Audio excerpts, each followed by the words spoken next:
This is Democracy Now!, democracynow.org. I'm Amy Goodman with Juan Gonzalez. We turn now to Gaza, where Israeli forces continue to block the entry of mobile homes and any shelter or construction materials. This marks the third consecutive winter that thousands of families in Gaza are forced to shelter in makeshift tents and sleep under fragile tarps, while others are living in the structures of buildings severely damaged by Israeli bombing over more than 2 years. Winter storms have compounded Gaza's worsening humanitarian catastrophe caused by Israel's siege, with flash floods inundating tens of thousands of tents and collapsing damaged buildings, where Palestinians attempted to shield themselves from the torrential rain. Al Jazeera reports at least a dozen Palestinians, including a baby, have been killed in collapsing buildings or have died from cold exposure. A citizen's alternative to leaving this building is the risk of a collapsed tent. A tent, without a doubt, cannot be safe for citizens. It cannot protect them from the cold, the winter, floods, stray dogs, rodents, or diseases. Therefore, all the alternatives currently available to citizens in Gaza are dangerous and difficult. This all comes as concerns mount for the future of Gaza's rebuilding efforts, which the United Nations estimates will cost approximately $70 billion. For-profit construction, transportation, demolition, and other companies with ties to the Trump administration and Republican allies are lining up to profit, vying for contracts that will likely be issued after President Trump's so-called Board of Peace begins operations in Gaza.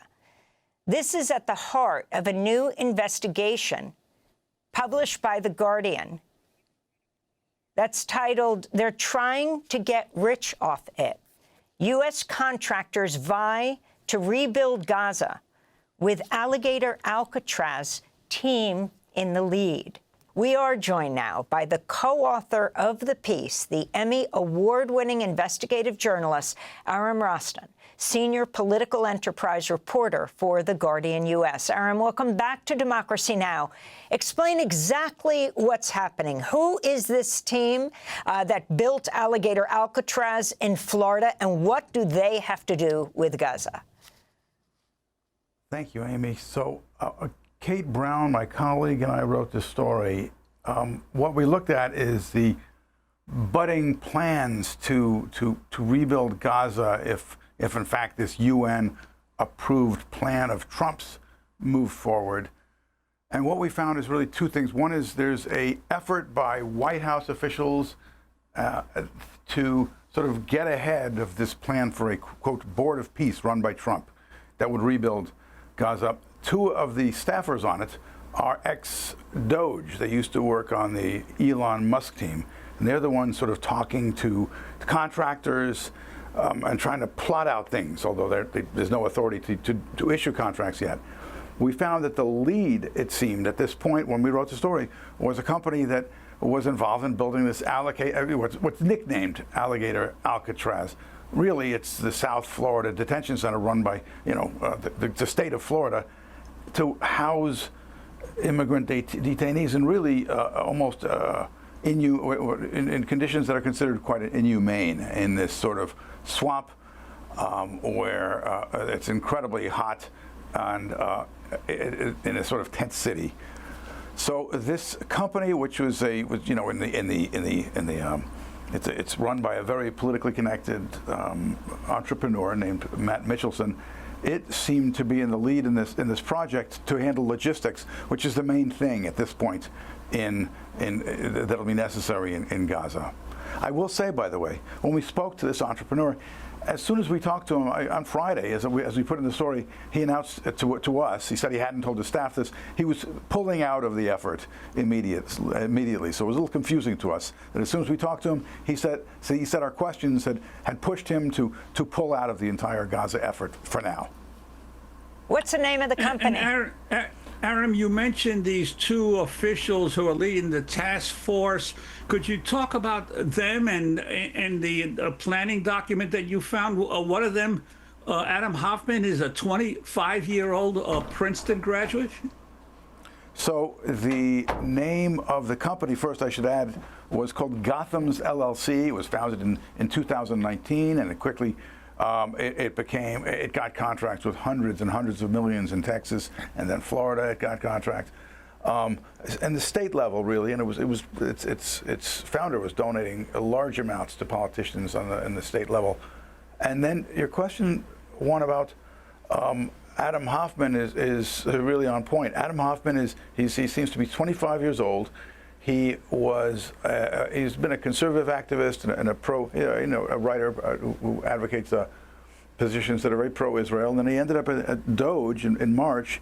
He joined Elon Musk's Doge, and we saw a number of things. We saw we reviewed some documents for planning for this logistics system to come. It hadn't, there's no way they can actually contract it out yet legally that we know of. It's all informal, but there's a slide deck for contractors to try to get them to come up, with this system.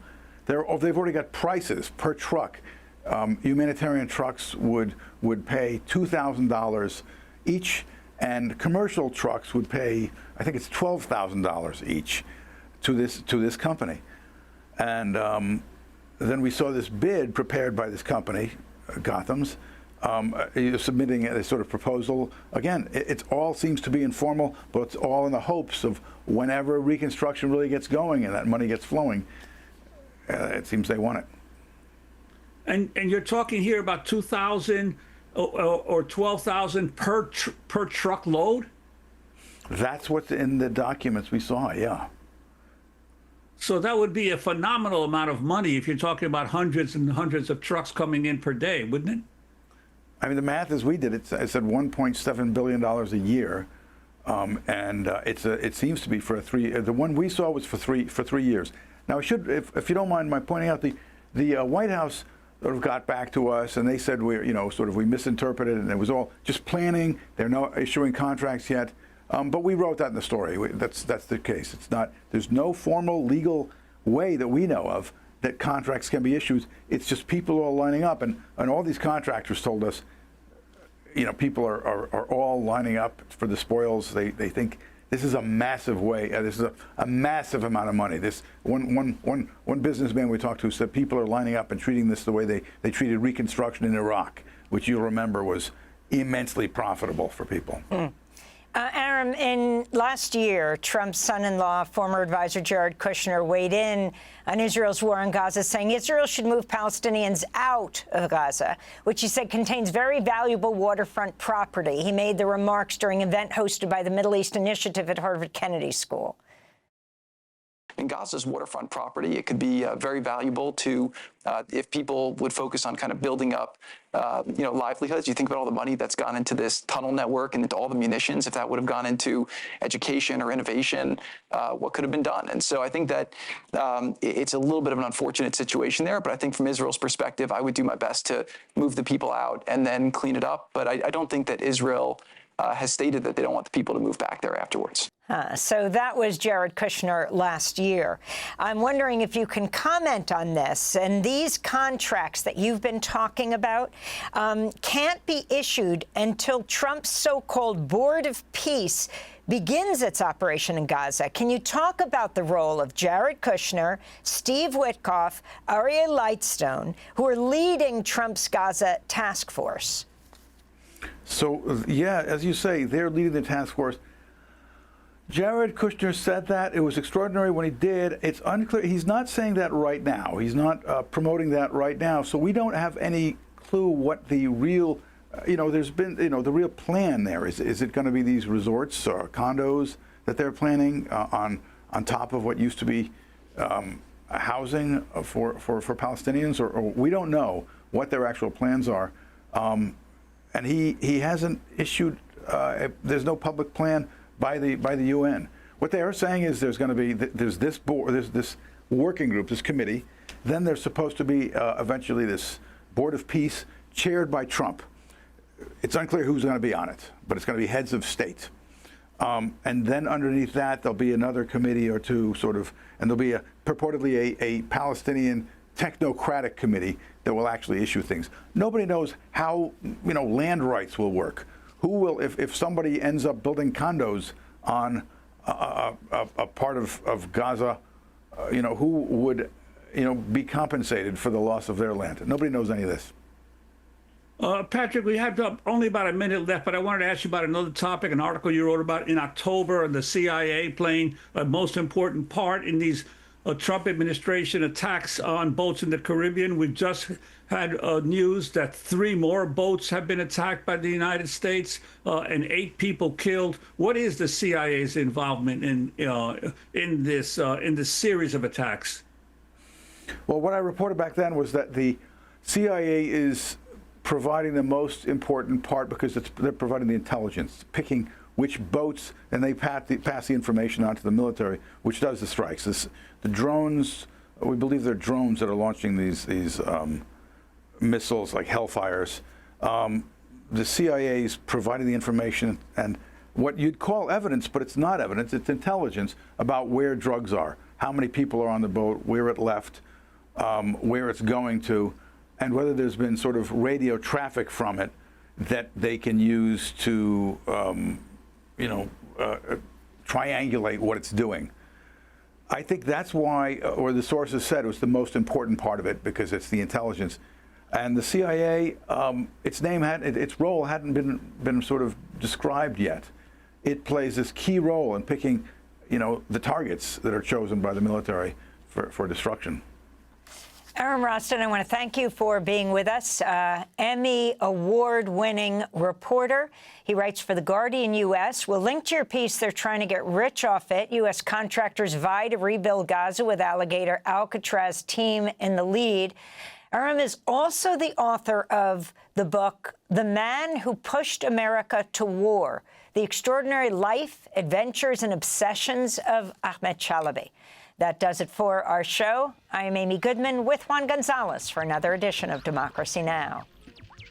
Thanks for watching Democracy Now! On YouTube. Subscribe to the channel and turn on notifications to make sure you never miss a video.